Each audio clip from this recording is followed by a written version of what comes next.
마치 작은 국회와 같은 이곳. 엄숙하고 진지한 분위기 속에서 회의가 진행 중인데요.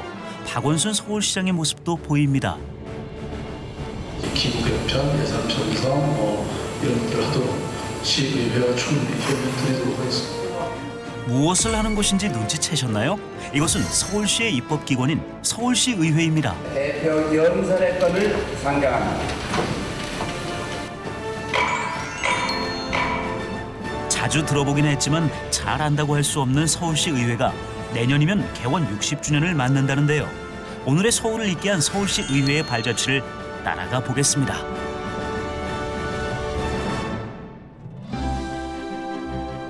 한반도의 중앙에 위치한 대한민국의 수도 서울특별시.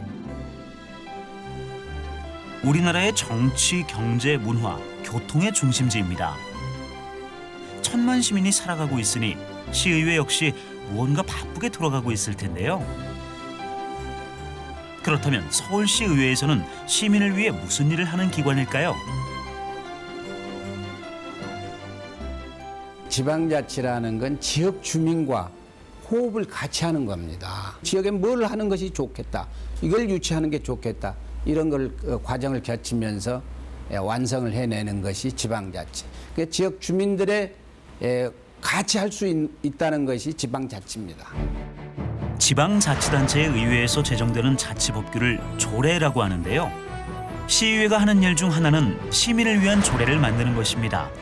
큰 이슈가 되었던 조례도 있습니다. 현재 서울 지역의 일부 대형마트는 한 달에 2번 문을 닫고 있는데요. 서울시가 현재 구청별로 다르게 운영되고 있는 대형마트 의무 휴업일을 같은 날로 정하도록 하는 시조례 일부 개정안을 공포했습니다. 몇 년 전부터 한 달에 2번 의무 휴업을 하는 대형마트를 보셨을 텐데요. 밤 12시부터 8시까지는 영업을 할 수 없도록 영업시간도 제한하고 있습니다. 대기업 슈퍼마켓, 그래서 슈퍼마켓이라고 그래서 그 약자로 SSM을 규제를 하는 거거든요. 전통시장을 한번 우연히 방문을 하게 되었는데요. 그 상인들이 정말 울먹이면서 자기들 다 망하게 생겼다고 얘기를 하더라고요. 좀 조례를 전문적으로 잘 살펴보자 그래가지고 보게 되었고. 대형마트가 골목 상권까지 들어오자 전통시장 상인들의 생존권이 위협받게 되었다며 시의원에게 호소를 하게 되었는데요. 소상공인들을 보호하기 위한 방안 마련으로 대형마트 규제 조례를 발의하게 되었답니다. 가격도 저렴하고 물건 좋으니까 이 재래시장을 이용하라고 막 또 그러시니까 또 여기들 많이 찾아줘요. 옛날하고 또 틀려. 시장이 많이 활성이 됐었어요. 이 시장에. 예전에는 내가 올 때만 해도 별로 안 컸었는데 요즘 많이 좀 커졌어요. 규제를 해주면 아무래도 손님들이 와서 싸다, 신선하다 그러면 한 번 오고 두 번 오고 되게 하게 생각이 달라질 수 있는 거죠. 서울시에서 처음 발의한 이 조례는 전국으로 퍼져나갔습니다. 2010년도에 11월 달에 제가 첫 발의를 했었는데 조례를 먼저 만들면서 상위법을 강제적으로 만들 수 있게 해서 상인들이 이제 그때부터 좀 보호를 받을 수 있게 되었는데, 근데 아쉬운 점은 이미 이제 너무 많이 진출을 해버린 뒤였기 때문에 그게 많이 아쉽고요. 그나마 그래도 어쨌든 신규 진출이라도 막을 수 있었기 때문에 좀 우리 전통 상인들하고 동네 상인들, 자영업자들을 보호하는 데 많이 일조를 한 것 같습니다. 이 조례로 SSM 사업자가 입점할 땐 지역, 시기, 규모 등을 사전에 시에 제출해야 하는 사전 입점 예고제도 시행되었습니다.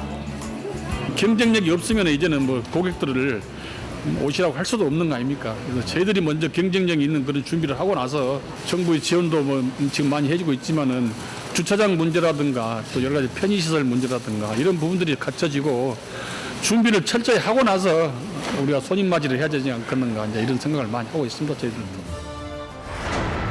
시민을 위한 또 다른 조례도 있습니다. 서울의 한 중학교, 이 학교의 서울특별시의회에서 발의한 조례가 숨어 있습니다. 바로 밥인데요. 우리 아이들이 먹는 점심 급식이 시의회로 인해 달라진 겁니다.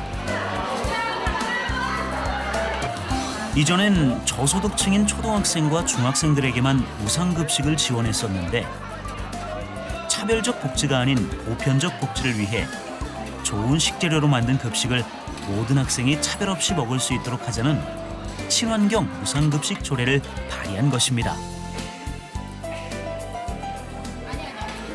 되게 맛있고 저희 학생들이 좋아하는 것도 많이 나오고 질이나 양적으로나 되게 좋은 것 같아요. 부모님들 항상 식단표 보시면 학교 식단표가 맞냐는 식으로 물어보실 정도로 되게 메뉴도 많고 되게 맛있을 정도로 그래가지고 부모님 되게 좋아하시는 편이에요.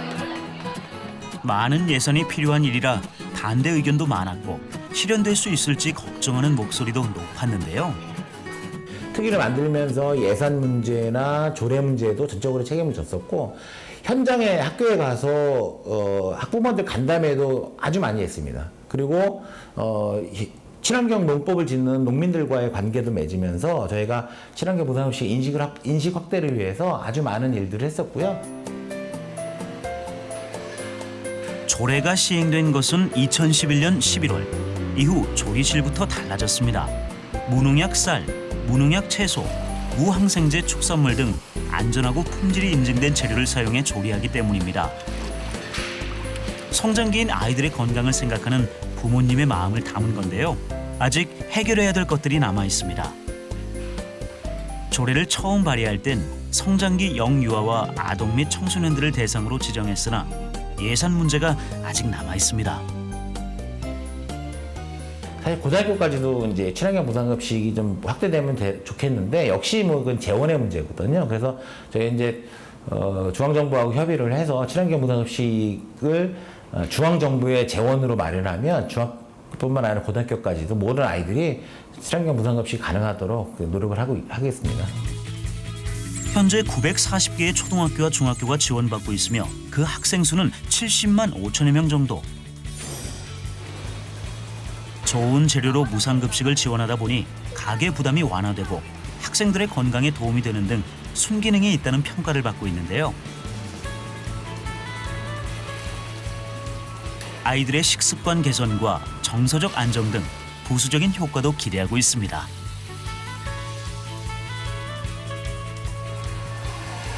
질 좋은 재료를 사용해서 성장기 학생들에게 건강한 식단을 제공하고 있고 또 그렇게 학생들이 맛있게 먹는 모습을 보면서 뿌듯함을 느낍니다.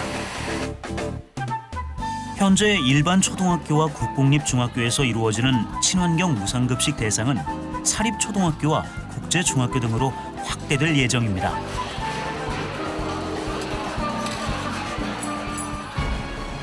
이처럼 시민들의 청원과 불편사항 등을 대변하고 있는 시의회는 시민들이 직접 뽑은 시의원들이 일하고 있습니다. 1000만 시민을 대변하는 자리라고 보면 되겠죠. 근데 서울시의 또 집행부의 예산이나 또 행정사무감사를 견제와 감시하는 곳이고요. 또 같은 또 수레바퀴, 양수레바퀴로 같이 갈 수 있는 곳이라고 생각하시면 될 것 같습니다. 4년마다 전국 동시지방선거를 통해 뽑는 서울시 의원은 현재 총 106명. 연간 150일 내로 회의를 운영하며 서울시의 정책과 입법 등 시행정의 중요 문제를 다룹니다. 이 회의 내용은 인터넷 홈페이지를 통해 시민들에게 공개됩니다. 그런데 가장 중요한 건 서울시 예산을 지금 올해 예산이 한 39조 정도 됩니다. 이거 어떻게 잘 배분해서 쓸 수 있느냐 이것이 가장 중요하다고 생각합니다. 지금.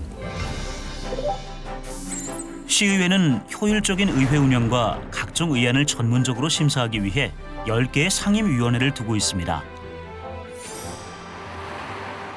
서울의 중심 광화문엔 1935년도에 지어진 시의회 본관이 있는데요. 오래된 건물만큼 역사가 깊습니다. 서울특별시의회는 대한민국 정부가 수립된 시점부터 함께 출발했습니다. 1949년에 지방자치법이 제정 공포되었지만 지방의회 선거 연기와 한국전쟁 등 우여곡절로 연기가 되었고 1956년에서야 제1대 시의회가 개원되었습니다. 하지만 얼마 지나지 않은 1961년 5월 16일 발표된 포고령에 의해 해산되어 30년의 공백 기간이 있었는데요. 1990년에 지방자치법이 개정되면서 현재 제9대 의회가 진행되고 있습니다. 풀뿌리 민주주의의 기본 원칙은 이 지방자치입니다. 아주 좋은 제도죠. 선진국들은 유럽이나 그런 데는 지방자치가 먼저 만들어지고 집행부가 만들어진 거예요. 우리는 거꾸로 이렇게 돼 있기 때문에 아직까지도 그런 부분은 모르는 부분이 너무 많다. 그래서 의회 초청도 지금 계속 주에 한 2팀 이상은 이렇게 초대해서 의회라는 거 우리 본회의장도 구경시켜드리고 하면서 지방자치에 대해서 많이 알려드리고 있습니다. 지금 시의회는 서울시와 시교육청에 올 한 해를 되돌아보고 내년을 준비하기 위해 행정사무감사 및 예산안 심사 기간을 보내고 있습니다.